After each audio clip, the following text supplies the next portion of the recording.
Hi, I'm Amy Barthell, and this is my journal article presentation video for Module 2. One of the things I'm focusing on, obviously remote working is becoming more and more popular and commonplace. As you can see, I am in my home office where I get to work 99% of the time from home. So obviously this is something that's a little near and dear to my heart.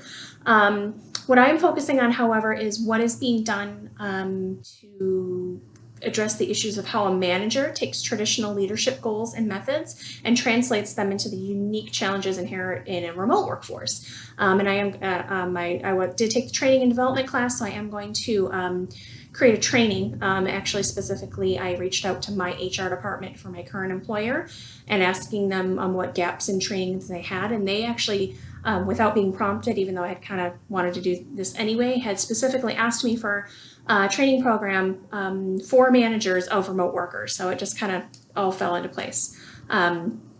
The article I am reviewing is called A Self-Efficacy Theory Explanation for the Management of Remote Workers in Virtual Organizations. And I got the citation here. It's a study of self-efficacy, which is how an individual judges their own ability to perform a specific task or behavior, and specifically as that how that relates to the skills required to be an effective remote worker. The study and the findings are relevant overall, but specifically what I chose this one for is they do have a section that directly addresses the effects for managers, how the findings can guide managers on how to effectively train and manage their remote employees. So obviously it fits right into what I'm doing here. The authors conducted a quantitative survey of about 1,343 remote workers from 18 different organizations of varying industries. The questions ranged from the use and availability of IT tools to their their work experience, best practices utilized by their managers, things like that.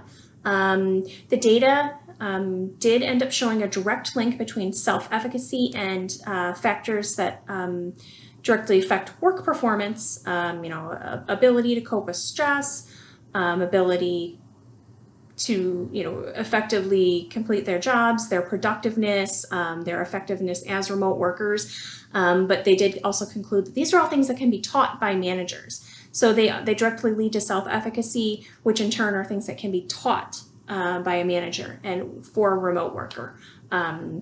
Effective remote managers, it was also concluded, are effective communicators. They're reliable.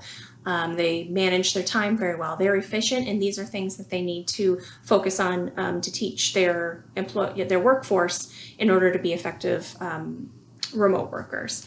Real world applications, again, I reached out to one of the directors in my HR department, and she specifically asked for a training about this. I guess that's a real gap they have. So it just worked out for me perfectly because I wanted to do something that my work would actually use. Some weaknesses of this study in this paper journal entry was it was the first of its kind. It's from 1999, so some of the technology is a little archaic. They're very reliant on the self-efficacy theory, so there's other theories that might be relevant, and it needs to be replicated across different settings. I would give it a 5 out of 5 stars because it fits right into what I was doing and researching for. So definitely this journal entry reinforces and gives me some key elements of what a manager needs to effectively train and incorporate remote workers. Thank you.